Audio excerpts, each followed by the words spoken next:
آپ کے ذہن پہ چیزیں سوار ہو جاتی ہیں نا.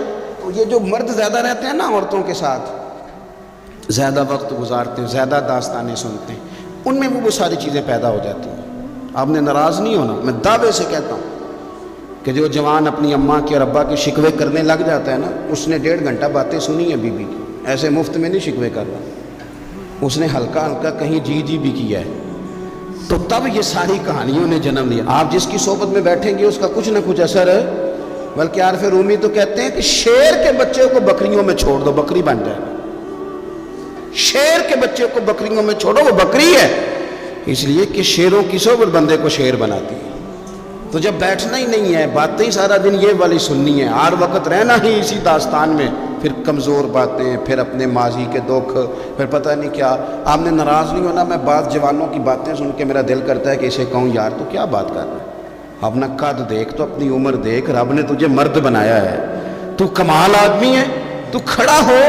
اگر اس طرح امت مسلمہ کے نوجوان رہیں گے تو میدانوں میں کس نے نکلنا ہے؟ بات بات پہ رو جانا، بات بات پہ سہم جانا. حالات کے سہمے ہوئے لوگوں کو بتا دو حالات بدل جاتے ہیں، ایک جیسے نہیں رہتے. آپ کی طبیعت میں دلیری اور وقار ہونا چاہیے. حضرت اسماء بنت ابی بکر صدیق، حضرت صدیق اکبر رضی اللہ تعالی عنہ کی وہ صاحبزادیاں جو حضرت عائشہ کی بڑی ہمشیرہ ہیں. رات کو غار ثور میں مرد جاتے ڈرتے ہیں، آج بھی ڈرتے ہیں. اور جناب اسماء نبی پاک کی روٹی لے کے جایا کرتی تھی. پھر اللہ نے ان کو بیٹا دیا، حضرت عبداللہ بن زبیر.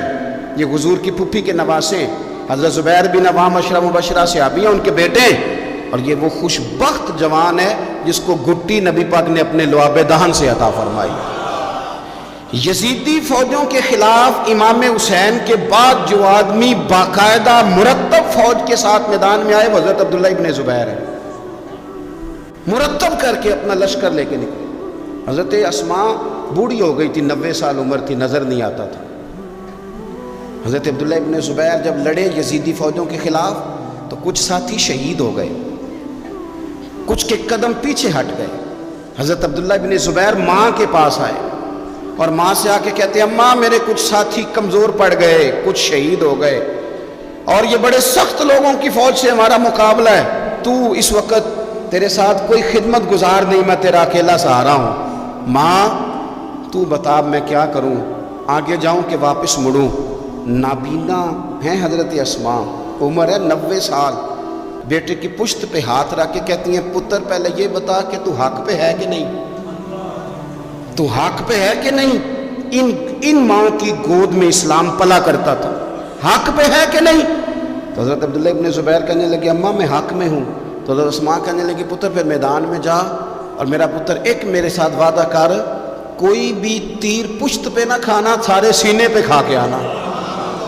حضرت عبداللہ ابن زبیر عرض کرنے لگے اماں یہ بڑے ظالم قسم کے دشمن ہیں، یہ آنکھیں نکال دیتے ہیں، ہونٹ کاٹ دیتے ہیں، جسم کے ٹکڑے ٹکڑے کرتے ہیں، تو سہ لے گی؟ کیا جواب ہے، کیا طاقت ہے، کیا ہمت ہے. حضرت اسماء فرمانے لگی پتر بکرے کو نہ صرف ذبح ہوتے وقت تکلیف ہوتی ہے، کھال اترتے وقت کوئی تکلیف نہیں ہوتی. جا میرا بیٹا میدان میں. حضرت عبداللہ ابن زبیر شہید کر دیے گئے. ان کی لاش مبارک مکہ مکرمہ کے چوک میں جنت المعلہ کے پاس لٹکا دی گئی.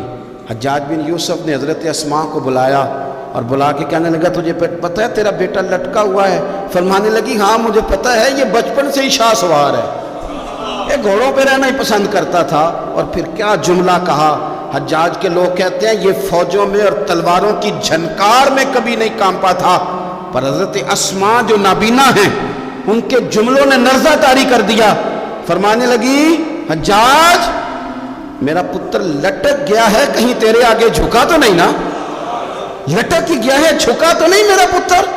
14 دن تک لٹکے رہے، لاش مبارک لٹکی رہی. لیکن حضور کا لعاب دہن تھا نا، لوگ کہتے ہیں قریب سے گزرتے تھے تو دور دور تک خوشبوئیں پھیلی ہوئی، دور دور تک. مائیں ایک صحابیہ ہے، نام ہے ام عمارہ، جنگ احد میں زخمیوں کو پانی پلاتی. اپنے 2 بیٹے اپنا شوہر لے کے احد میں آئی، زخمیوں کو پانی پلاتی، مرہم پٹی کرتی.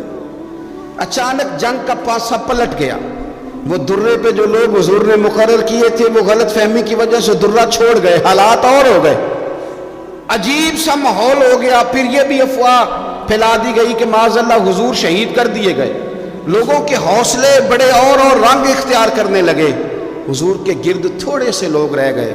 او میرے بھائیوں، او ملت کی بیٹیوں بہنوں، یہ ہے تمہارا انداز دین کی خدمت میں، یہ خواتین کا انداز ہوتا ہے۔ حضرت ام عمارہ پہلے زخمیوں کی مرہم پٹی کرتی تھی، اب سارا کچھ پھینک دیا، تلوار لی اور جا کے نا حضور کے گرد کھڑی ہو گئی، کہنے لگی آئے نا کون آتا ہے میرے کریم کے پاس، آ کے دکھائے نا کوئی، اسا کیتی ہے جان حوالے رب دے، ایسا عشق کمایا ہے اسی مرن تو اگے ہی مر گئے باپ، اسا تا مطلب نو پایا ہے، آ کے کھڑی ہو گئی۔ حضور فرماتے ہیں میں دائیں دیکھتا تھا تو ام عمارہ ہوتی تھی، میں بائیں دیکھتا تھا تو ام عمارہ ہوتی تھی، آگے دیکھتا تھا تو ام عمارہ، پیچھے ام عمارہ۔ حضور فرمانے لگے تو بہت سارے لوگوں سے سبقت لے گئی ہے، تو بڑے سارے لوگوں سے آگے نکل گئی ہے، ان کو زخم لگ رہے ہیں، تیر آ رہے ہیں، پر خاتون ہو کے ڈٹی ہوئی ہے، رسول اللہ صلی اللہ علیہ وسلم کے سامنے کھڑی، حضور پر آنے والے تیر اپنے وجود پہ لیتی ہیں۔ او میرے عزیز، رسول پاک علیہ السلام نے فرمایا تجھے رب نے بڑا حوصلہ دیا ہے، اتنا گہرا زخم بازو میں آیا کہ غار بن گئی، غار۔ اللہ کے پیارے محبوب نے نظر کرم فرمائی، حضور نے فرمایا کچھ مانگ لے، کہنے لگی سونیا اگر میری خدمت قبول ہے تو دعا کر دیں اللہ قیامت کے دن بھی آپ سے دور نہ کرے، رب دور نہ کرے۔ حضور نے دعا کر دی، اے اللہ اس کو اور اس کے خاندان کو قیامت میں بھی میری رفاقت دینا۔ حضور کی دعا سنی تو باہر نکلی، فرمانے لگی لوگوں لو پھر میں نے اپنا مقصد پا لیا ہے، میں کامیاب ہو گئی ہوں، اب دنیا کی کوئی مصیبت بھی میرے اوپر آئے تو مجھے کوئی پرواہ نہیں، اس لیے کہ مدینے والے نے یہاں بھی کرم فرما دیا ہے، وہاں بھی کرم فرما دیا ہے۔ یہ طاقتیں تھیں ان خواتین کے۔ ایک تابعی بزرگ تھے حضرت ابو عبد الرحمن فروغ، صاحب تاریخ بغداد نے لکھا ہے وہ جہاد پہ چلے گئے، 30,000 دینار اپنی بیوی کو جاتے دفعہ دے گئے، کہنے لگے لو پاس رکھ لو، اور بیٹا بھی ماں کی گود میں ہی تھا، کچھ نے لکھا پیدا ہو چکے تھے، کچھ کا کہنا ہے کہ ان کے جانے کے 1-2 ماہ بعد بیٹے کی ولادت ہوئی، اور بیٹے کا نام کیا ہے ربیہ بن ابو عبد الرحمن، اور یہ بیٹے وہ ہیں جو حضرت امام مالک جیسے لوگوں کے استاد ہیں، حضرت حسن بصری جیسے لوگوں نے ان سے پڑھا، خود جہاد پہ چلے گئے۔ آج تو فوجیوں کی نوکری ہے نا جی، ان کا یہ نظام ہے کہ وہ جاتے ہیں انہیں تنخواہ ملتی ہے، چھٹی پہ آتے ہیں، اس زمانے میں یہ تھا کہ مال غنیمت سے حصہ ملتا تھا، اور فتوحات کا یہ طریقہ تھا کہ یہ علاقہ فتح ہوا تو آگے چلے گئے، وہ فتح ہوا تو آگے چلے گئے، وہ فتح ہوا تو آگے چلے گئے، کسی نے لوٹنا ہے تو پابندی نہیں تھی لوٹ سکتا ہے، کچھ لوگ جہاد میں ہی رہتے تھے۔ حضرت ابو عبد الرحمن فروغ 27 سال جہاد میں رہے، 27 سال۔ یہاں تو خاوند باہر ہو تو بہت ساری عورتیں کہہ دیتی ہیں کہ تیرے ابے نے نظر پیسے کمائے، مصیبتیں تو ساری میں نے دیکھی، معاذ اللہ بعض جگہ، سب نہیں لیکن بعض جگہ کہہ دیتی ہیں کہ وقت تے سارے میں کیتے۔ 27 سال شوہر چلا گیا، واپس ہی نہیں آیا، 30,000 دینار دے کے چلے گئے۔ 27 سال کے بعد خیال آیا گھر کا، اب بیٹا محدث بن گیا، عالم بن گیا، اور کمال یہ کہ رہتے کہاں تھے؟ حضور کے مدینے میں، مدینہ النبی میں، مدینہ منورہ میں صلی اللہ تعالی علیہ وسلم۔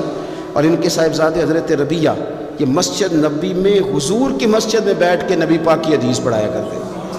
آئے گھر، دروازے پہ دستک دی، صاحبزادے نے دروازہ کھولا، نہ باپ بیٹے کو پہچانتا ہے نہ بیٹا باپ کو۔ جناب ابو عبد الرحمن اندر داخل ہونے لگے تو صاحبزادے نے کہا بوڑھے میاں میرے گھر میں بغیر اجازت کے کیوں داخل ہو رہے ہیں؟ تو وہ کہنے لگے تو بتا تو نے میرے گھر پہ قبضہ کیوں کر رکھا ہے؟ اب جب بات زیادہ بڑھ گئی تو دونوں جانب سے لوگ جمع ہو گئے، شور اٹھا تو اندر سے والدہ نے سنا، پردہ سرکا کے دیکھا کہ میرے شوہر آ گئے 27 سال کے بعد، 27 سال کے بعد۔ آپ اپنے صاحبزادے سے کہنے لگی بیٹا ان کو اندر آنے جو تمہارے والد ہیں۔ بڑا روئے باپ بیٹا، بڑا روئے۔ ماں اور بیٹے کی محبت کا بھی اندازہ نہیں، پر قرآن پاک پڑھے نا تو 2 مثالیں باپ اور بیٹے کے پیار کی بھی ملتی ہیں۔ ایک حضرت یعقوب علیہ السلام کا جناب یوسف سے پیار، اور ایک حضرت ابراہیم کا حضرت اسماعیل سے پیار، اور جناب اسماعیل کی جناب ابراہیم کی فرما برداری کی مثال، اس کا بھی جواب کوئی نہیں۔ باپ اتنا رو رہے ہیں اور بیٹے کی یاد میں، اس کا بھی اندازہ کوئی نہیں کر سکتا۔ باپ بیٹا مل کے بڑا روئے۔ عصر کی نماز کا وقت ہو گیا، حضرت ربیہ جو محدث ہیں وہ وضو کر کے مسجد شریف چلے گئے. یہ ابھی چونکہ سفر سے آئے تھے، انہوں نے کھانا وانا کھایا، تھوڑی دیر بیت گئی تو یہ نہیں پوچھا پیچھے حال کیا رہا. پوچھتے ہیں اپنی بیوی سے میرے 30,000 دینار کہاں ہیں؟ تو اہلیہ کہنے لگی مسجد جائیں نا، حضور کی مسجد میں عصر پڑھ کے آئیں، پھر میں بتاتی ہوں پیسے کہاں ہیں. حضرت ربیہ نے امامہ باندھا، جبہ پہنا، حضور کی مسجد میں بیٹھے اور حدیث پاک کا درس دے رہے ہیں. سامنے حضرت حسن بصری جیسے، امام مالک جیسے لوگ بیٹھے ہیں. حضرت ابو عبد الرحمن فروغ جو ان کے والد تھے، عصر کی نماز پڑھ کے نا تو پوچھتے ہیں ایک شخص سے، یہ کون ہے نوجوان کالی داڑھی والا، عمر زیادہ نہیں پر کس طرح شوق سے حضور کا دین بیان کر رہا ہے، کون ہے؟ تو بتانے والے نے کہا کہ حضور ایک نا ابو عبد الرحمن نام کے بزرگ ہیں، وہ 27 سال سے جہاد میں گئے ہوئے، یہ ان کا بیٹا ہے. یہ سنا کہ میرا پتر اتنا بڑا عالم، چھم چھم آنسو بہے، داڑھی بھر گئی آنسو، حضور کی مسجد میں تشکر کے آنسو، خوب روئے خوب روئے. اٹھے گھر گئے اور جب آنسو بھرا چہرہ لے کے گھر آئے تو اماں ساری بات ہی سمجھ گئی. کہنے لگی دیکھا ہے وہ بیٹے کو حدیث پڑھاتے، اب پتہ چلا میں نے آپ کے 30,000 دینار کہاں خرچ کیے، میں نے آپ کا پیسہ ضائع تو نہیں کیا. حضرت ابو عبد الرحمن فروغ فرمانے لگے رب تجھے صلہ دے اور میری طرف سے بھی دے، تو نے تو کمال کر دیا ہے. حدیث تیرا بیٹا پڑھا رہا تھا اور قد میرا اونچا ہوتا جا